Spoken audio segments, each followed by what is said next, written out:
Test. All right. Good afternoon. We will call this regular meeting of the Providence City Plan Commission to order. Today is Tuesday, March 24th. It is 4:46 p.m. We'll start by taking a roll call. Noel Sanchez. Ari Bellando. Nicole Verdi. Lisa Ditterman, legal counsel. Bob Azar, staff. And Michael Gasdacco, chair. We'll go right into the approval of the minutes from the February 21st, 2023 meeting. Hope you've all received them in advance, perused them, any edits, suggestions, motion to approve. I motion, I second it. All right, we have a motion on the table. Go around and do a voice vote. Noel? Aye. Harrison? Aye. Nicole? Aye. And I vote aye. Right along, Director. Okay, just a couple things to report. First of all, there's a new planning director in town. His name is Joe Mulligan. He's sitting in the back of the room. He's waving to us. Hello, Joe. Welcome. He's here to check up on me, make sure he's just observing. Joe's been on the job about 2.5 weeks now and learning how we do it in Providence. We also have a new economic development director by the name of Cassandra Thomas, who started last week. So the sort of structure over here is kind of filling out. We hope to also have a new director of inspection and standards in coming weeks. And finally, the last thing I wanted to mention is that today is the last time our esteemed legal counsel will be with us at the City Plan Commission. Lisa Ditterman is retiring in mid-April. And so I would just like to personally congratulate her, thank her for all that she's done.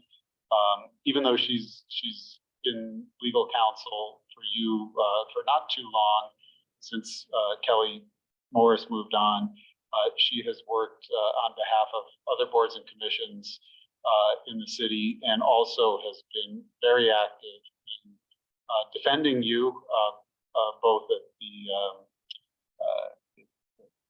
in Superior Court, and also defending the city and taking cases to Superior Court as well as Supreme Court.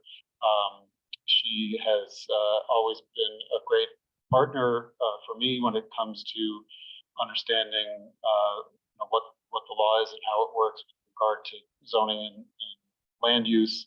And when it comes to making zoning amendments, she's always been helpful in that process, and she has helped to sort of steer our boards and commissions in such a way that we get an awful lot done, but we do it in such a way that it stays within the law, and really helps to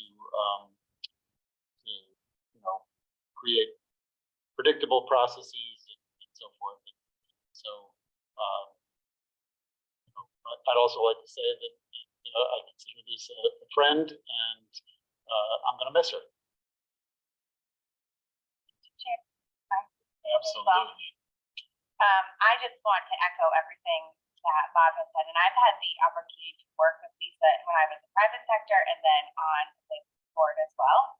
And not only is she and has been an excellent attorney, but she's also been a mentor to so many folks, especially women in the legal profession, and is definite. I know she will continue for mentorship in her retirement, but has made such an impact not only from a legal perspective, but also on a personal perspective with so many different folks in the legal community and even in beyond. So just so incredibly appreciative to know you and really excited for your retirement and just want to say incredibly grateful.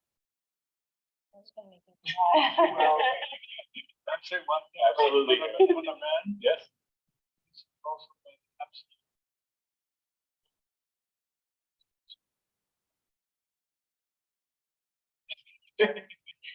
wonderful. Total and It's not always easy. I personally. I agree.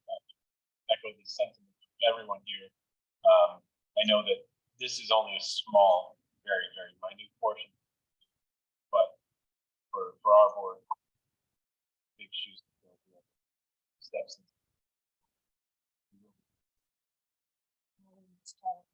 So you all have to pay for surprise.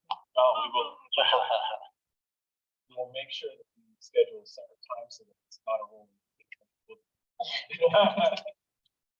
Take it. Perfect. Anything else?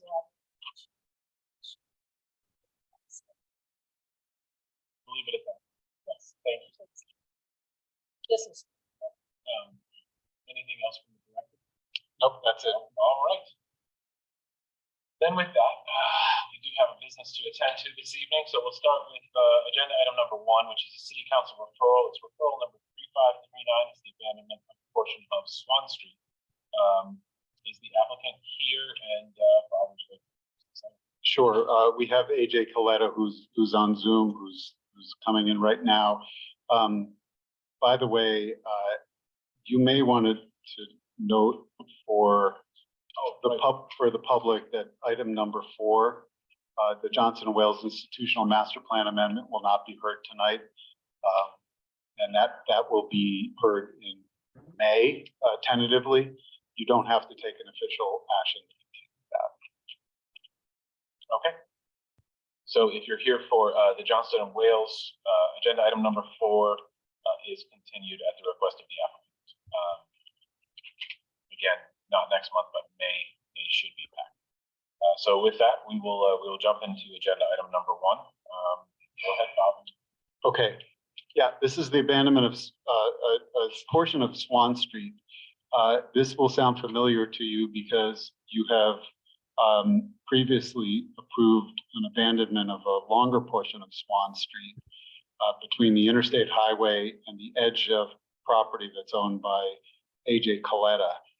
Since that happened, he has purchased a house that he has spoken of previously adjacent to his property. It's been kind of a problem property, and it occupies the north side of Swan Street.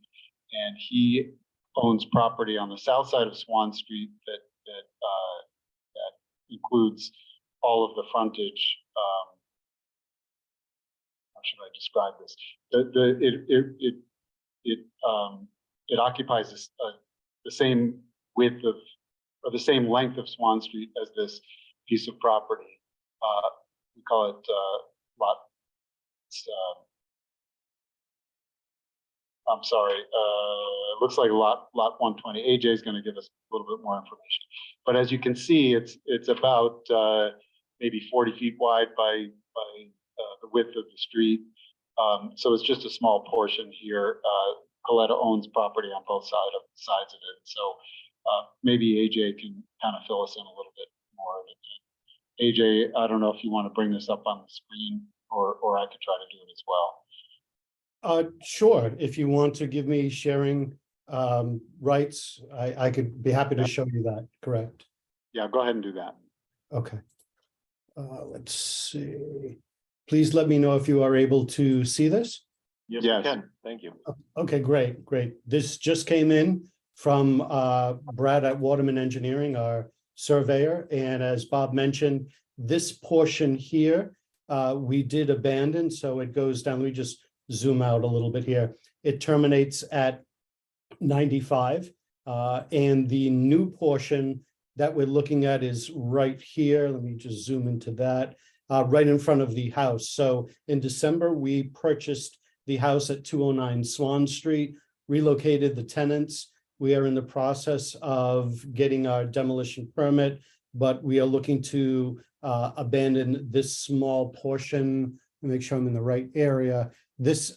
I'm sorry, you're looking the other way now, but this is actually the portion of it. The house is right here. This is that area that's 40 by 50, but you can see it here. You can see the utilities and that kind of thing. So it's really small. We own both sides of the street that's here. And this is part of our development of the campus for the Swan Business Park. And I sent Troyan and Lev and Bob the final approvals from the DEM, from DPW and Mr. Elton, stating that everything has been approved for our plans. And this is just an addition to the campus, this little portion that we're looking to abandon. And again, this is the area, the actual area. It's right here, very, very small. AJ, is this the house that we've heard so much about over the past few years of the troublesome house that you had adjacent to your development? Yes, and I'll yes, that's it. That's exactly correct. Yes, there's more that I could share, but at this point, I'd rather not. There's a lot more I could share, but that's exactly right. Yes, you're correct. Yes. Wonderful. Commissioners, do you have any questions for the applicant? None for me. No. Okay. Anything else, AJ, or can we turn it over to public comment? No, I'm good here. Thank you. All right, Bob, do you want to read the staff report and then we'll open up public comment? Sure. Okay, as an abandonment, this is a recommendation to the city council, and the city plan commission has policies that it adopted which pertain to abandonments. And I list those in the staff report here. First, public interest has to be clearly demonstrated. This portion of Swan Street is vacant. It abuts, I'm sorry, it's not vacant, it's a dead end. It abuts lots that are owned by and only useful for the property owned by the petitioner. So we would not object to the abandonment. It would not have an adverse impact on the public interest. No negative impacts are evident on existing land uses. The petitioners own all the lots abutting the abandonment area. There would be no physical or legal access denied to any land or property by the proposed abandonment. We don't know if there are public services or facilities that need to be protected or maintained. The petitioners would need to grant any necessary easements. That's a standard practice when it comes to these abandonments. The public works and all the utility companies will weigh in on this at the city council level. They have provided a petition and a plan, and this would be in conformance with existing zoning and the comprehensive plan. So with that, we recommend that you advise the Committee on Public Works that the proposed abandonment be approved, subject to the following conditions. The petitioner shall apply for an administrative subdivision to merge the abandoned portion of the street with their property prior to the council's action. And the petitioner shall grant any necessary easements for access to the property, utility access, and maintenance. Wonderful. All right, this is a public meeting. So with that, we will open up public comment. If you're joining us in the virtual world, please raise your virtual hand in the middle bottom portion of your screen, or press *9 if you're calling in. And then we'll start in this physical room to see if anyone here wishes to comment on agenda item number 1, the abandonment of a portion of Swan Street. And seeing no takers, do we have anyone in our virtual world? We do not.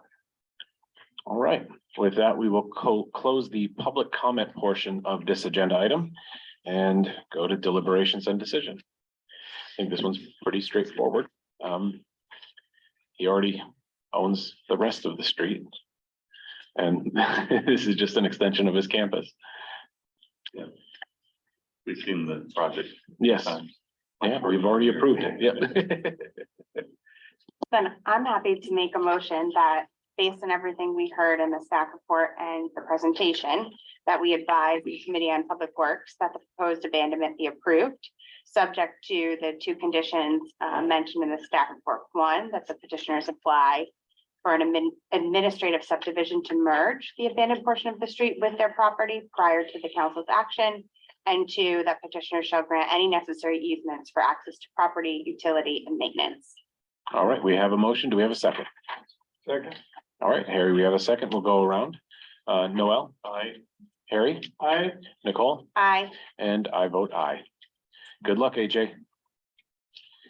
Moving right along to the second item on our agenda is also a city council referral. It's referral number 3540 at 112 Bogman Street. The applicant is here. Yeah, Okay, perfect. if you wouldn't mind going up to the table there. While you're doing that, we'll have Bob introduce this item for us. Okay, so this petition is for a zoning change for this building that you see in the staff report. It's a commercial building, but it's currently in the R3 zoning district. And it's our understanding that the petitioner is requesting this rezoning so that the property can be used for a therapist's office.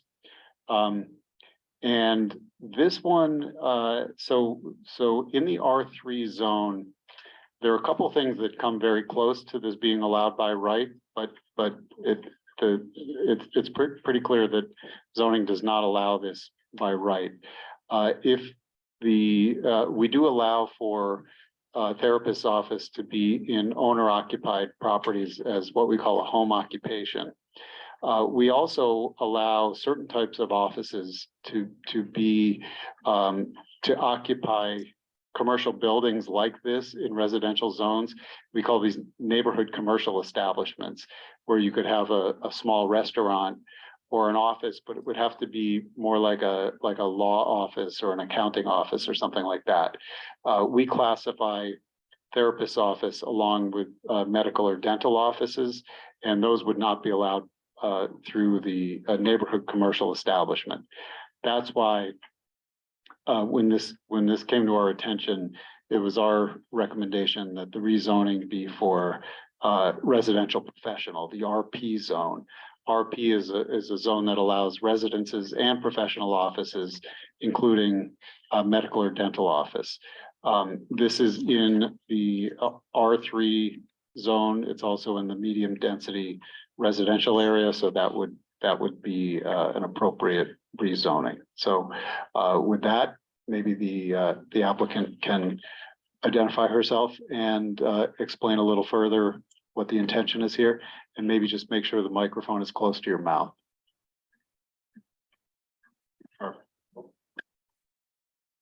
Hi, my name is Hope Johnson. I am the owner and recently purchased the building in January. I thought it was all set for me to go ahead and open the counseling office, but then I found out I had to petition to rezone it. I'm hoping to open a mental health counseling office in the city. It's centrally located and close to a lot of schools and a hospital. So I'm trying to increase mental health capacity in the neighborhood. Wonderful. All right. Commissioners, do you have any questions for the applicant? None for me. No? So are you gonna be the operator, the therapist? I am. Yeah.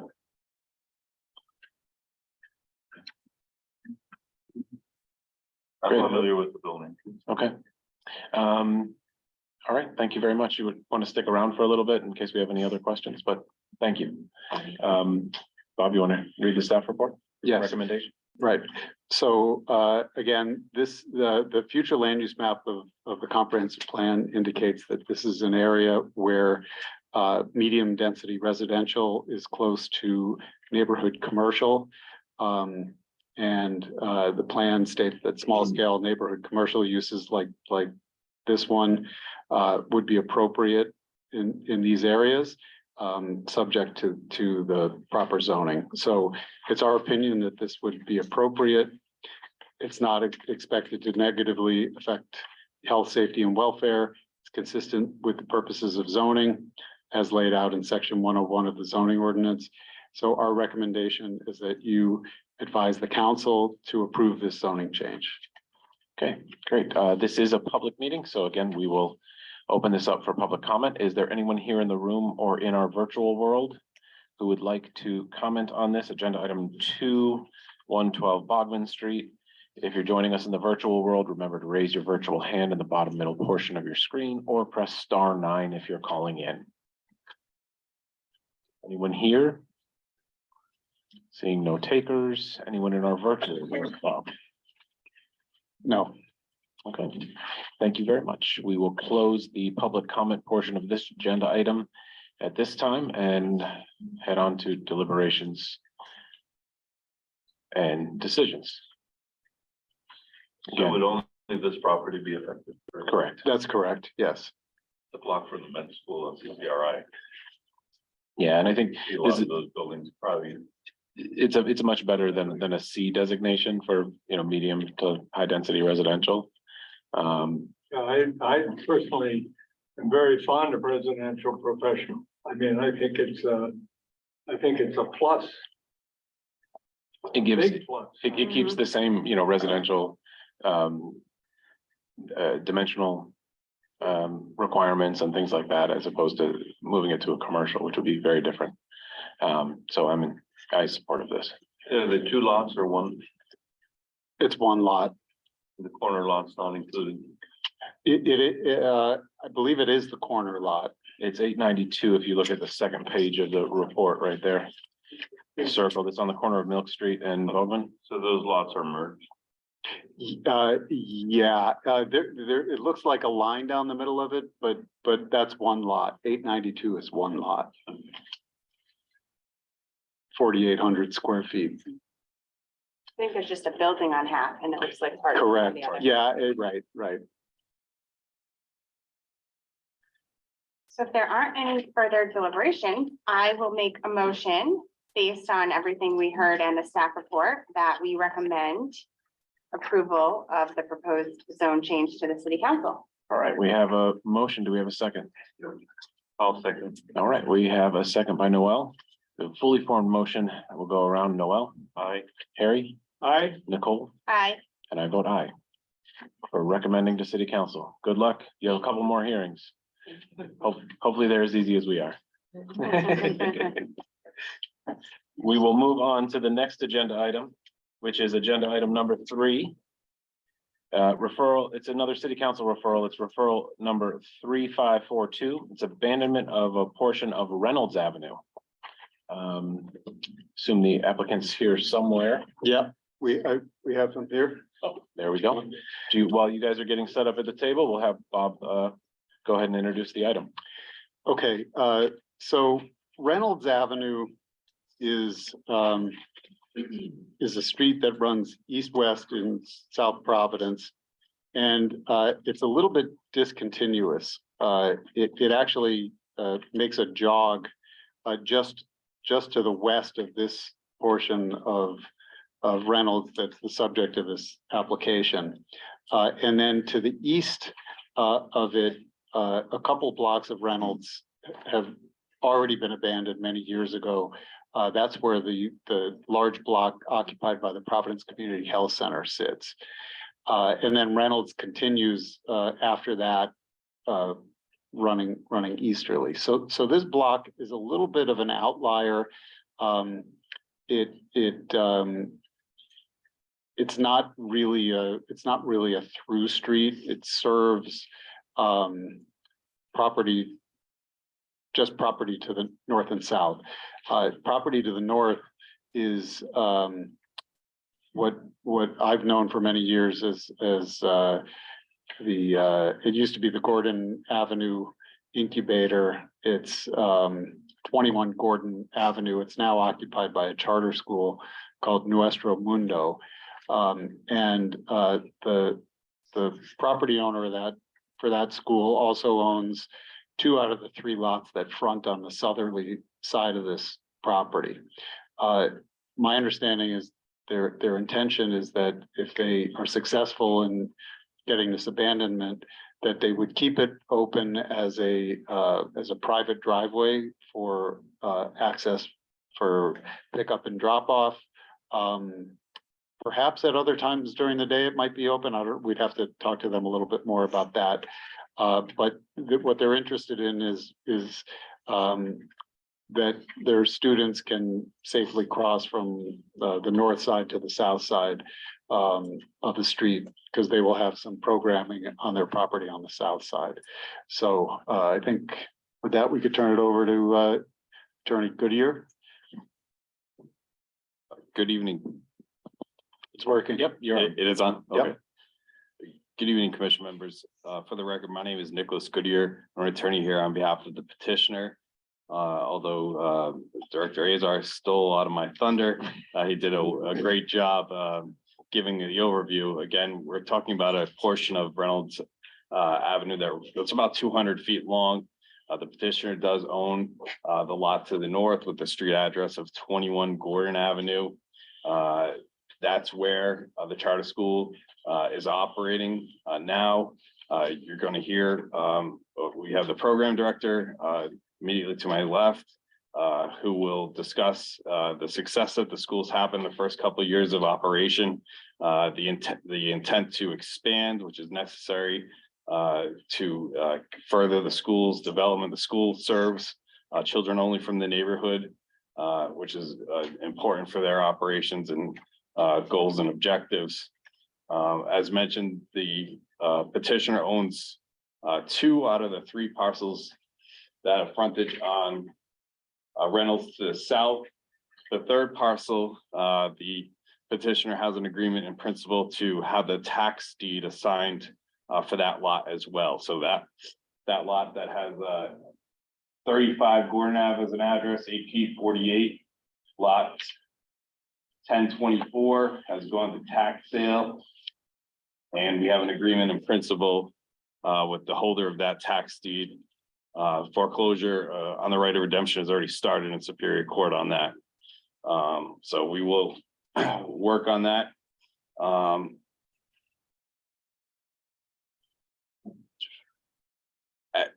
As properly characterized by Mr. Azar, the east to west traffic circulation will be controlled by this, become a one-way.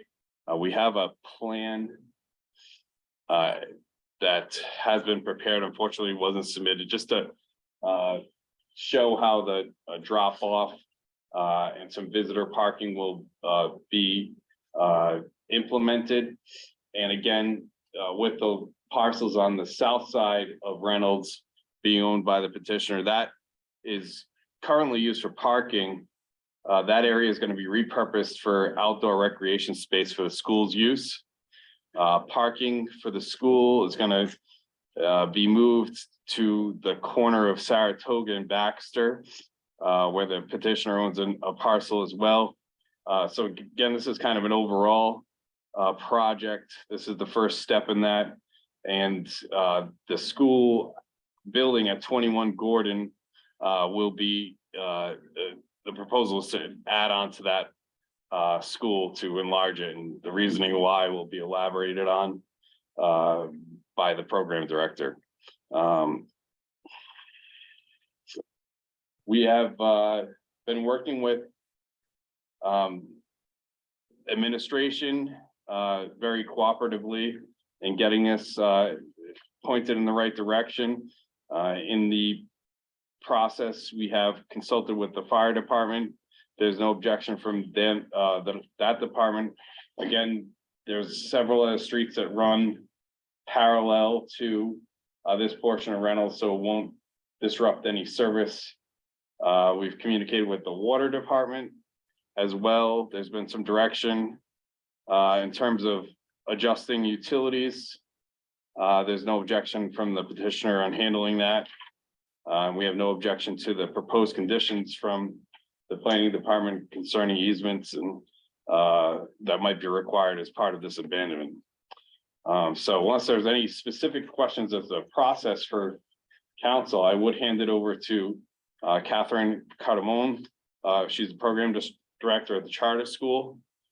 She can discuss the need for the expansion and the ideas that they have in terms of repurposing some of the parcels to the south for outdoor recreation, how this will be create a safer environment for the children getting from the north side where the school is now to the south side, which is going to be repurposed again for outdoor activities.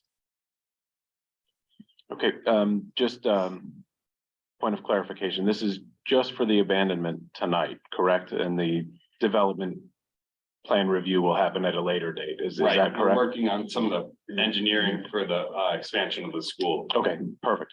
So you can give a brief overview, because I don't want you to have to rehash this again when you come back for your development plan review. Just whatever specifically pertains to the abandonment issue, which we're hearing about. For sure, for sure. I won't talk too much, I promise. I'm here with my principal, Danira Ortiz, and we're the administrators at the Nuestro Mundo Public Charter School. It's a dual language K-8 school. We're in our second year of operation, so we're looking to expand to a full K-8 model. Currently, we have kindergarten, first, second, sixth, and seventh. We've already had to slow our growth due to size.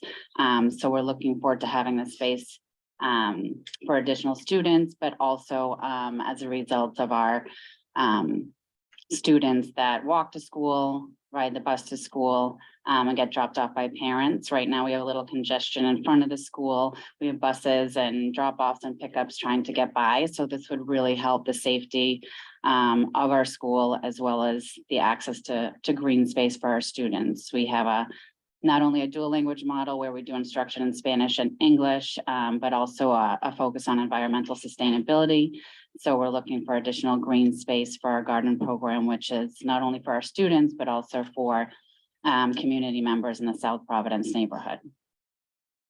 Perfect. And the use of the street would be primarily for pickups, drop-offs, safe crossings of children attending the Yes. school. Would it Mhm. ever be open for public use, or is that still under contemplation? We would have the option for it to be open for public. I believe there's another school in the area that has Mhm. bollards that Yeah. are essentially operable or maneuverable. Yeah, I Mhm. think they have the moving gates.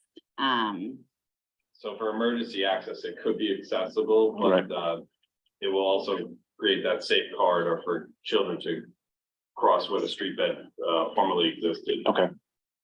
Great. Commissioners, do you have any other questions for the applicant? Could you use that plan to show how the drop off is gonna work? Oh, no, go ahead. Yeah, just try to, Yeah.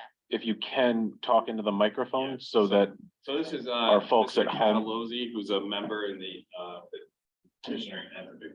okay, perfect.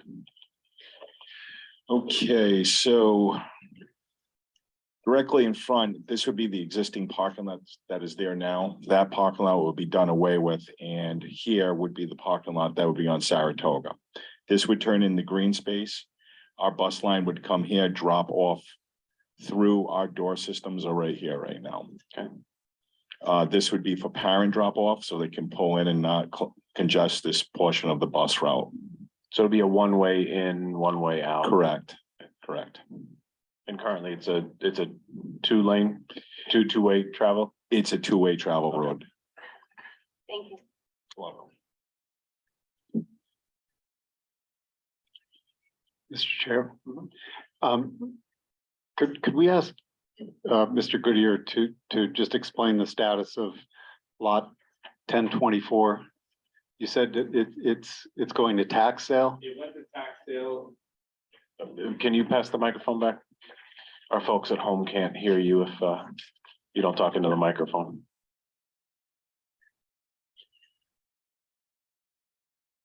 I have a copy of the tax deed here that was signed in October 2021. So the tax deed has been in a Rhode Island General Partnership for approximately a year and a half. Once the year goes by, you can start on the petition to foreclose. I believe the That partnership started that process late 2022, hasn't completed it. So we're in the process of dealing with that, and we'll see it to fruition. Okay, so a third party has tax title, but is acting to foreclose on that and will own it. Will have fee ownership, and then you'll purchase it from that party. We're working to have that legal right to gain that, and Lisa will, I'm sure, add into it, given her knowledge too. We're gonna get that right assigned to us. That's what we're, The right to foreclose. right. Okay, okay, Right, so step in those shoes. ultimately you'll be the owner of this, If all goes well. if all goes correct. well. I would point out that that parcel also has frontage on That's right. Gordon Yeah. Avenue as well, so it is a vacant lot to the extent that it something fell through in that process, they would still have frontage on a street. Right. Okay, all right. I just wanted that clarity because it affects the, what I'm about to say with the staff report. And we don't have an objection to that condition because it's still workable. Right. Either way. Okay. Perfect. Any other questions from the commissioner, or is what they portrayed accurate? Okay, Yes, it is. perfect. Wonderful. All right, with that, if we don't have anything further for the applicant, we can hear the staff report and open up to public comment. Okay, so again, this is a abandonment of public right of way. This would be a recommendation to the city council. So with respect to our findings, as has been described, this portion of Reynolds Avenue is not aligned with the rest of Reynolds to the west. It serves property just to the north and south, and then ends at the easterly end of this segment. So in this case, I would say that it has maybe some marginal utility for the public, but on balance, given what's happening here and where the property ownership is, it would seem to be in the public interest to abandon this street. We don't expect that there will be a negative impact on future plans for development or existing land use. As we've discussed, the petitioner owns the lots to the lot to the north and 2 out of the 3 lots to the south. If they can come into possession of this lot 1024, then they'll have all of the property abutting this public right of way. If not, they'll have to make an accommodation with the owner as to how the right of way gets apportioned, whether a sliver of it goes to lot 1024, or if the owners of lot 1024 want to give up their rights, that can be something that can be worked out between the private property owners. Any public services or facilities would have to be protected or easements granted. And they have provided the appropriate petition and plan. So our recommendation is that you advise the Committee on Public Works to approve this abandonment,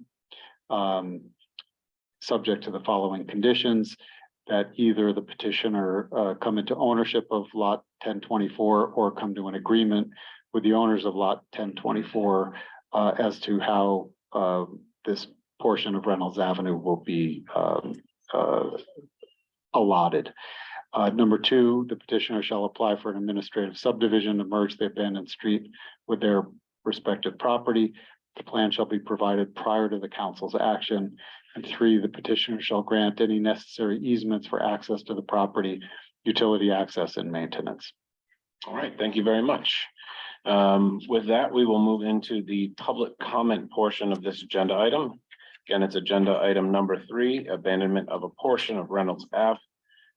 Is there anyone here in the audience who would wish to comment on this matter? And is there anyone in our virtual world? Again, raise your virtual hand or press *9 if you're calling in. Nobody. We see none. Okay. With that, we will close the public comment portion of this agenda item and move into deliberations and decisions.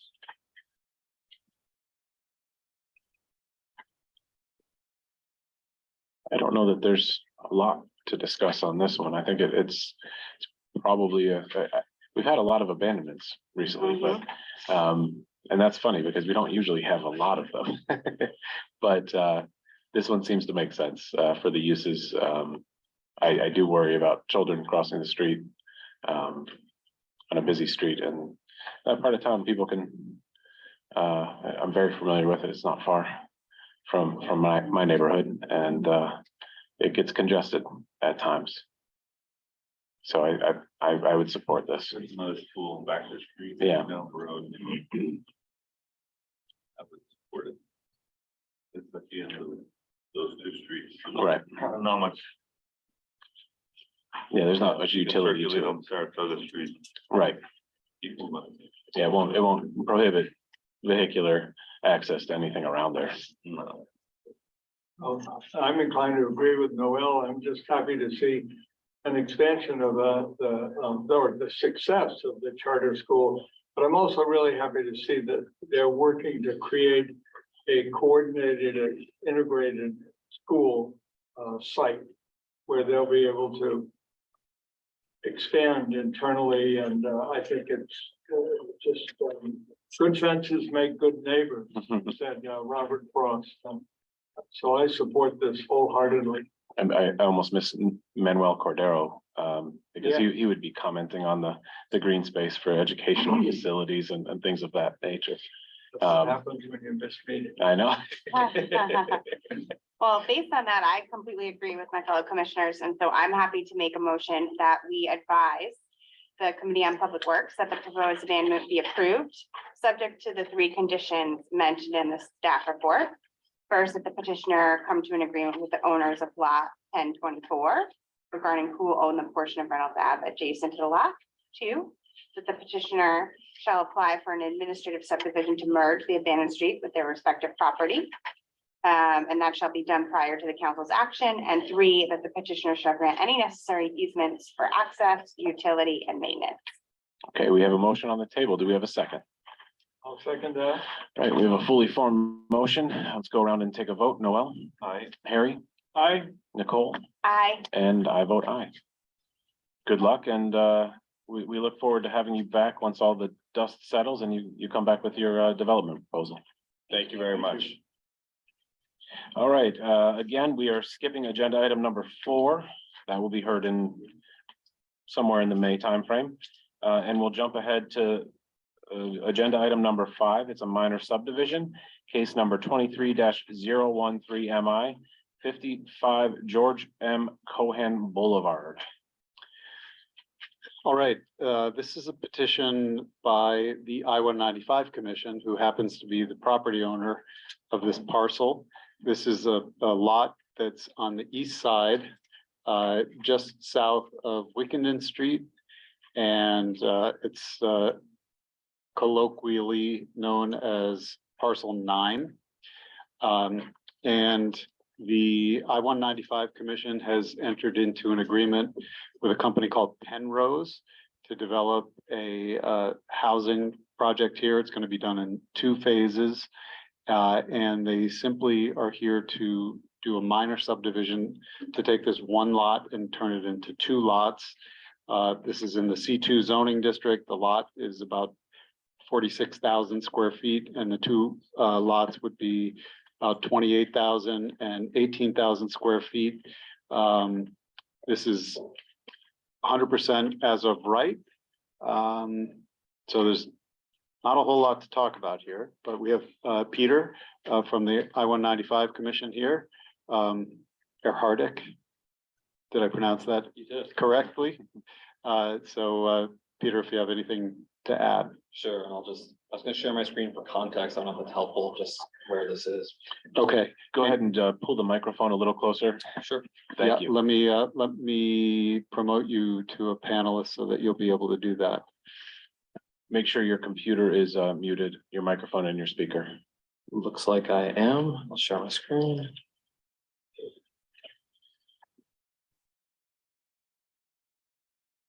Great. All right, well, thank you, commissioners and city planning staff, for your time and review. I'm Peter Hardick from the 195 district. For the record, our offices are located at 225 Dyer Street. and I'm here regarding 55 George M. Cohan Boulevard in Fox Point, also known as Parcel 9. Just here's a rendering of the two-phase project. You can see I-195 and South Main Street, kind of south of the development parcel, and north is Bessie Way, Alves Way, and George M. Cohan Boulevard. As Bob mentioned, the site's slated to be a two-phase mixed-income housing development by Penrose Property, who was selected as designated developer back in 2020. In addition to housing, the first phase will also include a child care center and a small neighborhood retail space. So to protect taxpayers in the state, the 195 district has an anti-land banking policy built into our statute, and we don't sell land to developers until they're shovel ready, which means they're ready to close on financing and have a construction contract. Because it's a two-phase project, the first phase, while they plan to break ground this year, the second phase will either break ground next year or the following year, depending on when affordable housing sources become available for that project. So in turn, we only want to sell the land for the first phase now and hold back the second phase until they're ready to close. In the highly unlikely event that Penrose is unable to close on the second phase of development, then the phase 2 land, kind of shown here as future phase, would still be owned by the 195 district if this was subdivided, and another developer would be able to step in and develop it. It's an 18,000 square foot parcel. It has 200 feet of street frontage, so it's easily developable. However, to date, Penrose has performed as expected. We fully believe they'll deliver the site, but nonetheless, this is a precaution we take, and it's consistent with what we've done in the past for phase projects. So that's the general overview, and I'm happy to answer any questions. That's very, very helpful context. Thank you very much. Commissioners, any questions for the applicant? None for me. Great, thank you very much. Staff report. Okay, so you need to make certain findings when you approve a subdivision plan. The first is consistency with the comprehensive plan. This is an area that's designated for neighborhood commercial and mixed-use development. Certainly what was described for development is consistent with that, but this is simply a subdivision, and the subdivision would result in lots that could certainly accommodate these types of uses. This lot is zoned C2, although it kind of isn't, because the I-195 Commission has its own zoning. It used to have our zoning until something happened with the General Assembly, and now it doesn't. But I believe that the I-195 Commission's development plan, which is sort of a stand-in for zoning, is more or less the same as our C2 zoning. Since they're submitting to our process, we're going to say it's zone C2, and therefore it complies with zoning. Hope that's clear. We do not expect any negative, significant negative environmental impact from this. Any development of this will comply with applicable environmental regulations. No development constraints are expected. This will result in 2 conforming lots, and this property, these 2 lots will have adequate vehicular and pedestrian access to surrounding rights of way. So our recommendation is that you approve this, that you extend the validity of the preliminary plan to 1 year from the date of recording, as has been requested in writing by the applicant, and that final plan approval be delegated to DPD staff. Wonderful. All right. This is a public hearing, so at this point, we will open the public comment portion of this agenda item for case number 23-013 MI 55 George M. Cohan Boulevard. Is there anyone here in the actual physical room who would like to speak on this agenda item? And seeing none, is there anyone in our virtual world? Again, raise your virtual hand or press *9 if you're calling in. No hands. And no hands. So we will close the public comment portion of this agenda item. And I'm actually, I'm pleased to hear the explanation of the reason for subdivision. I think it's a very prudent manner of doing business. I don't always agree with what the state does. Essentially, they're akin to what Bob mentioned previously, but this seems to make a lot of sense. So I think it's, again, by right. Agreed. And if there's no further comments, I will make a motion that we approve the preliminary plan based on everything that we heard today from the applicant and what was listed and stated in the staff report, subject to the following condition. One, that the validity of the preliminary plan be extended to 1 year from the date of recording of the approval letter, which has been requested by the applicant in writing. And two, that the final plan should be delegated to DPD staff. All right, we have a motion. Do we have a second? I'll second. And we have a second by Noel. We'll go around. We have a fully formed motion. Take a vote. Noel? Aye. Harry? Aye. Nicole? Aye. And I vote aye. Thank you very much. Thank you. I feel like we need to note for the record for our new, oh, you left, I was gonna say that Yeah. our not all meetings are like this. He's getting spoiled. I think you did it for me. Yeah, exactly. All right. And we are moving right along now to agenda item number 6, a minor subdivision, case number 23-016 MI. It's 781 Manton Avenue. The applicant is Roddy Rodriguez, and Bob, why don't you tee it up while the applicant gets settled at the table? Okay, this is a minor subdivision, but it's a little unusual in the sense that this is a very large lot that has limited frontage on the public right of way. So while the proposal here is to create lots that are more than ample in terms of the size, the subdivision creates access to the public street, not by frontage for all of these lots, but through easement. That is depicted on the plan that you have in front of you. So you can see that all of these lots, this is the R3 zoning district. Minimum lot size is 5,000 square feet in the R3 zone.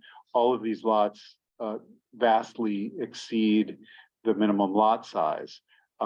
There are proposed to be 4 of them. And there's an existing house that will continue to have frontage. Its lot will continue to have frontage on Manton Avenue. And then these lots that are in the back and up the hill will be accessed by this 12-foot wide easement along the sort of northerly side of the lot that will take you to private driveways for each of those lots. So this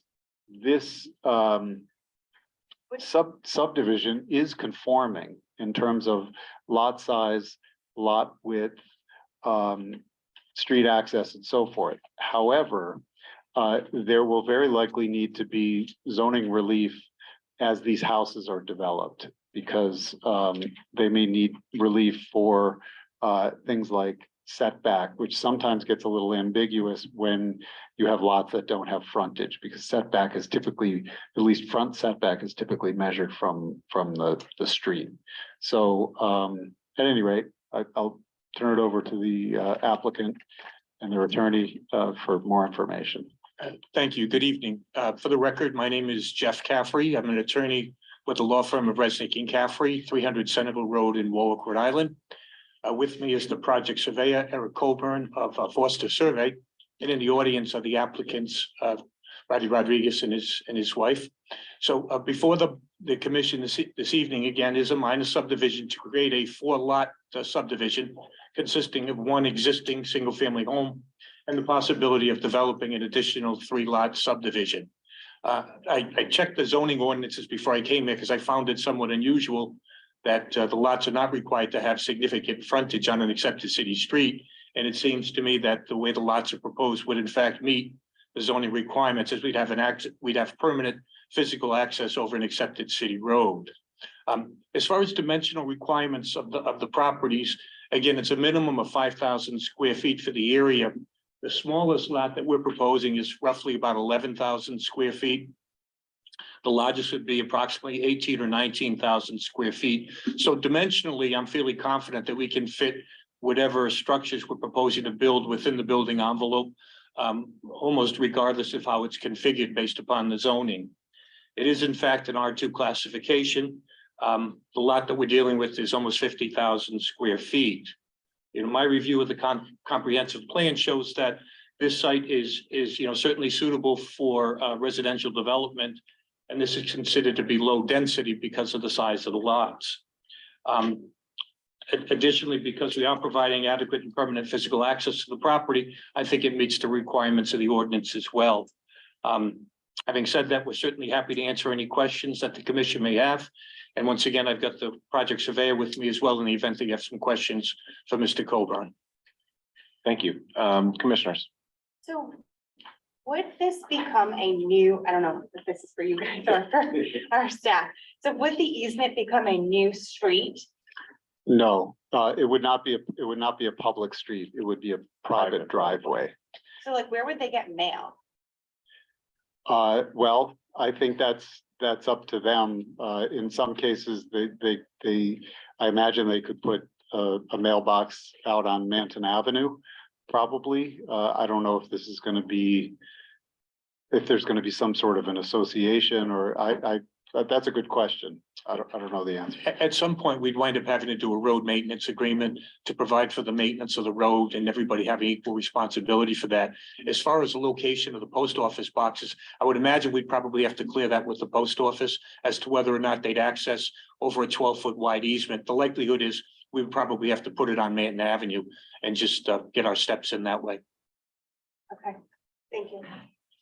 Would other services be available, fire through that 12-foot easement? How does that? That would be adequate access for emergency vehicle to access the property. I'm sure that the fire department, the emergency personnel would weigh in on that as well, but I would tend to think that the way it's configured, that they'd have the ability to get in there.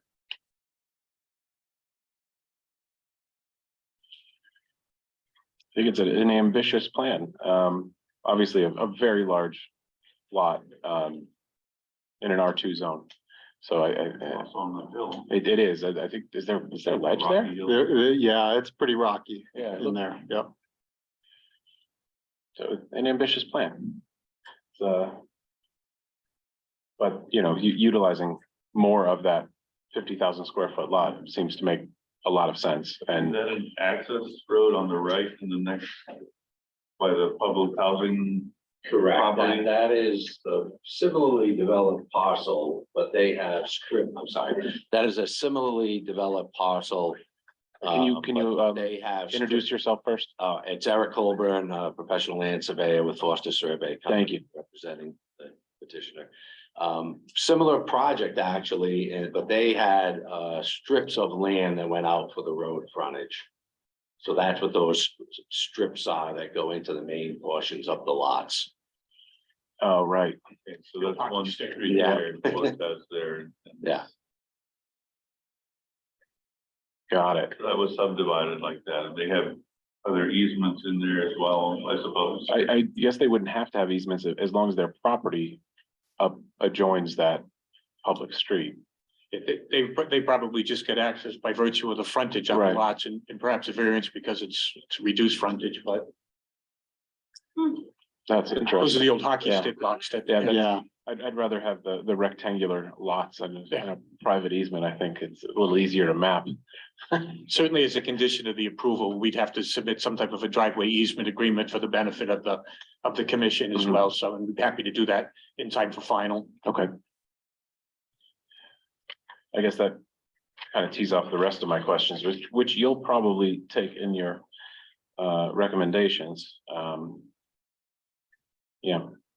Is there anything else that we should be requesting of the applicant prior to final? I mean, the easement is pretty much the Yeah. big one, obviously. Yeah, well, the other one is that with lots like this that are kind of wooded, you might recall from the Nicholson estate on the east side where we are requesting that if there are any significant trees on this property that they be identified. That would be a tree 32 inches in diameter at 4.5 feet above the ground.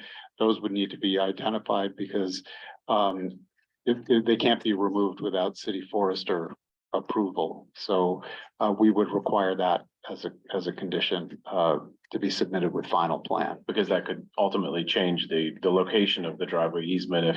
It could, yeah, or certainly the placement of the lots, of the houses on the lots. I think fortunately they have a lot of land to work with, but they also, I think, are gonna come up against a lot of constraints with the grade and the rock and so forth.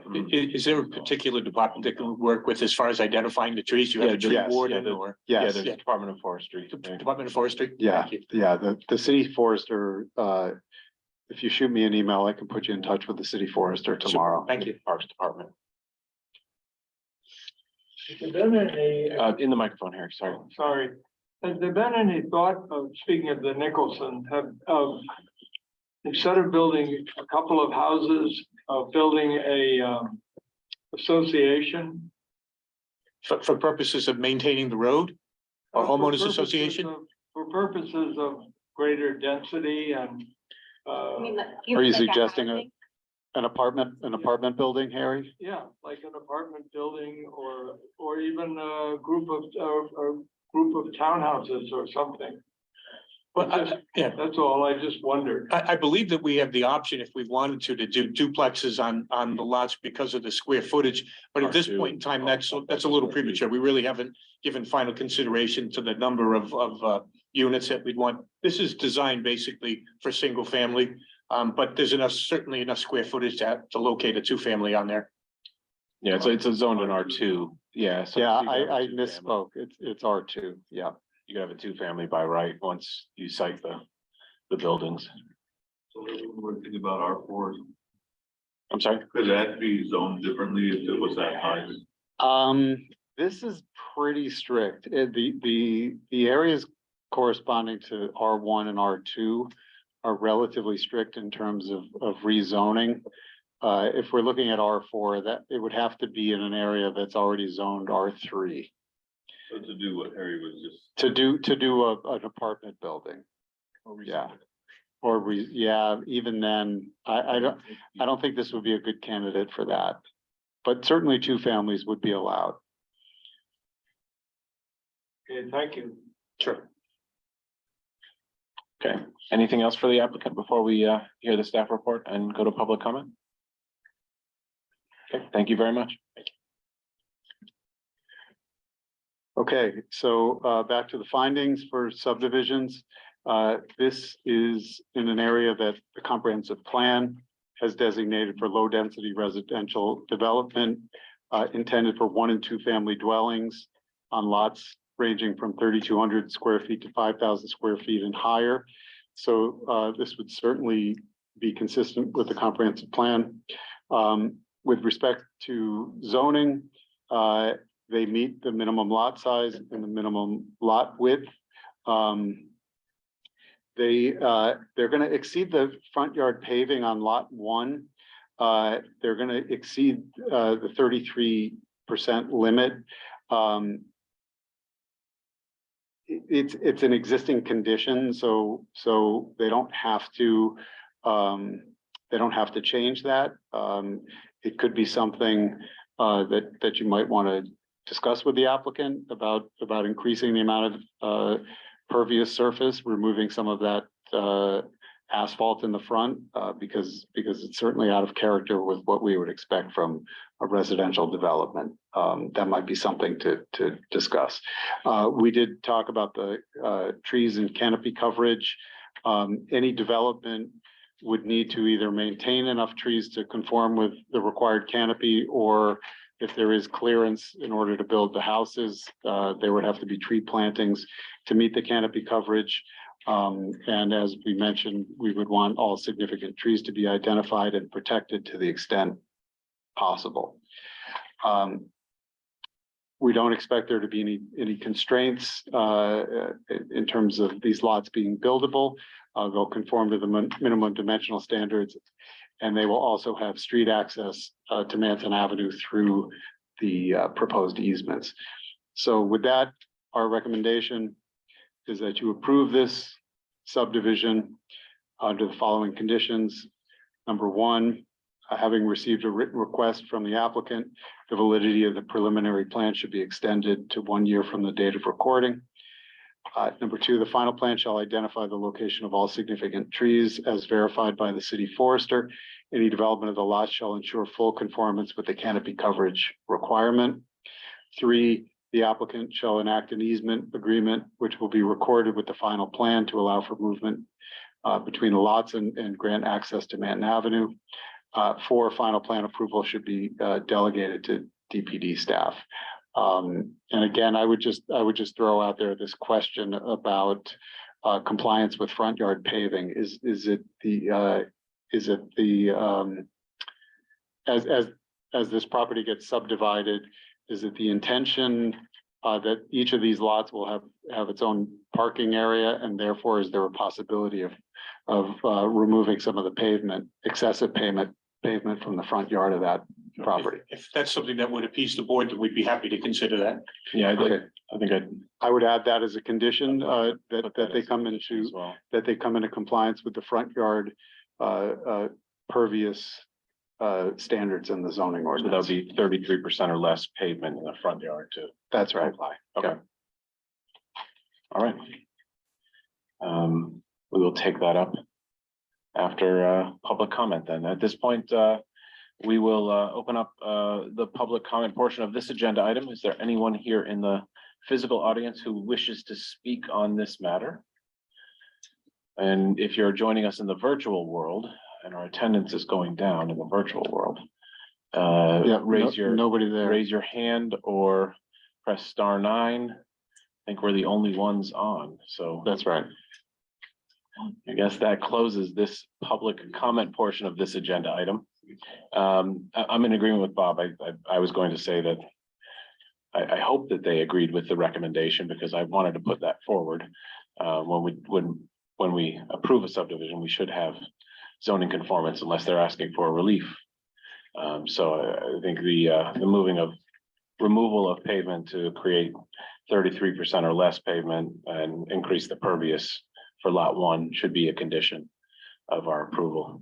So the final plan approval will be just for this.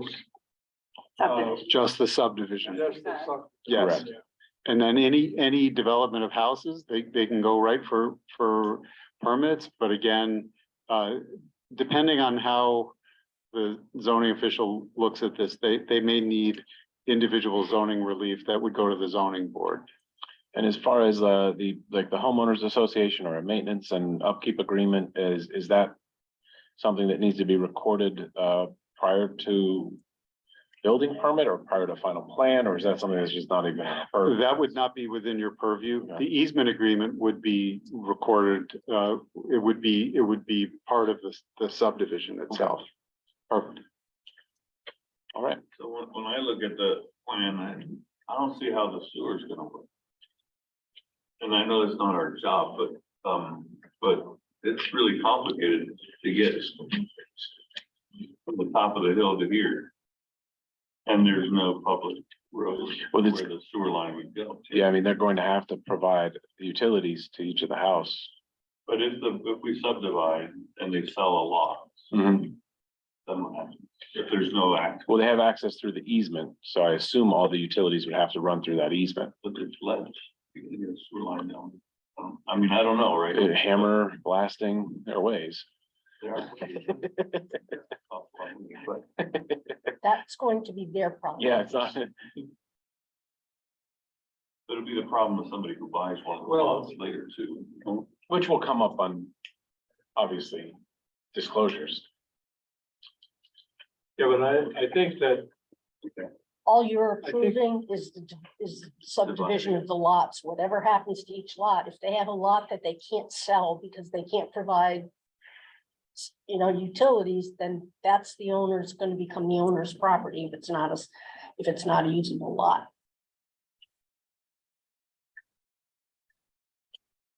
well, just to cause a little trouble, I think that. It wouldn't be a meeting if you did. Thank you. I think that,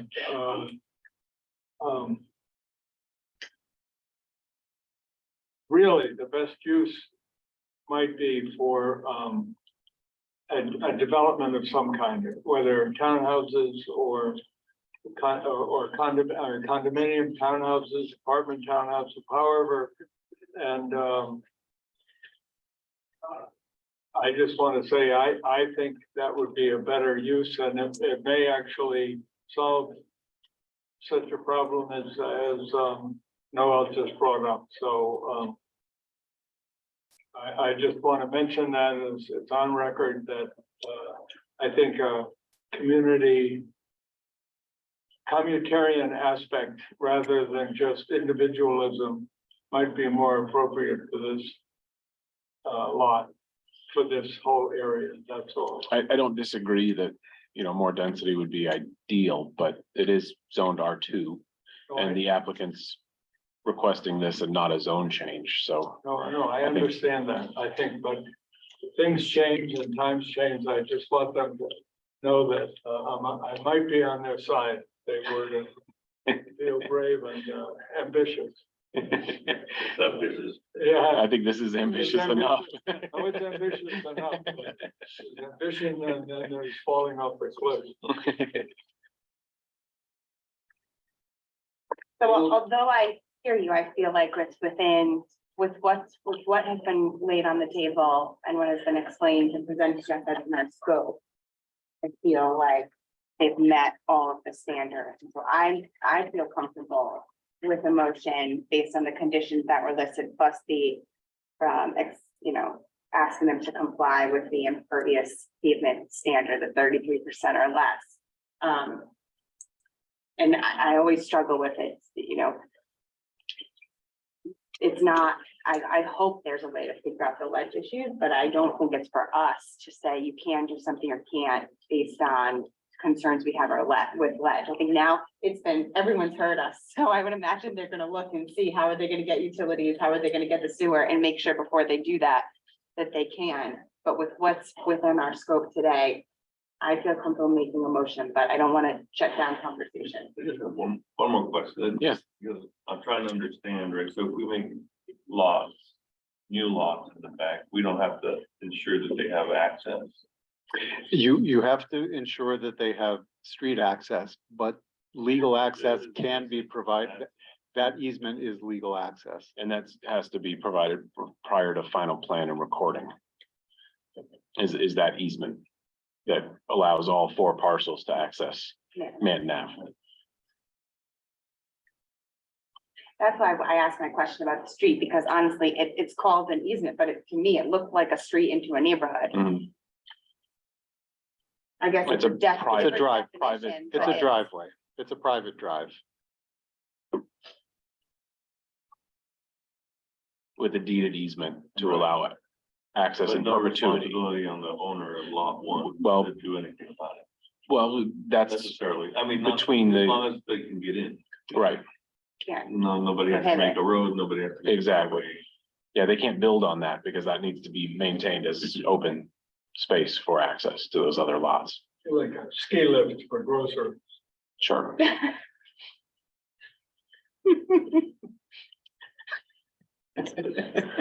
Okay, I think. I can't let Lisa leave.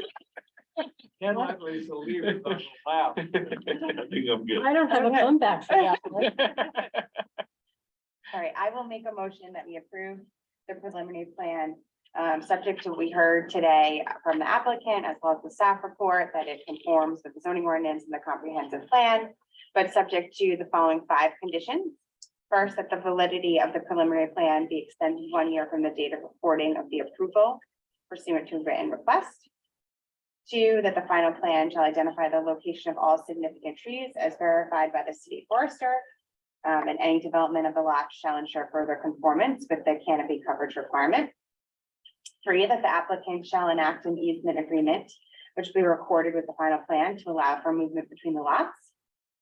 I'm going to change 4 and make it the requirement that they come into compliance with the impervious pavement standard of 33% or less On lot 1. on lot 1. And then 5, the final plan approval shall be delegated to DPD staff. Okay, we have a motion. Do we have a second? Second, Harry seconds. So we'll go around with a voice vote. Noel. Aye. Harry, I, Nicole, Aye. and I vote aye. Thank you. Good luck. All right, with that, I vote to adjourn. Okay. we will adjourn this meeting of the City Plan Commission at 6:00 PM. Whoa, record. Michael. You couldn't tell that, new planning chief that this does not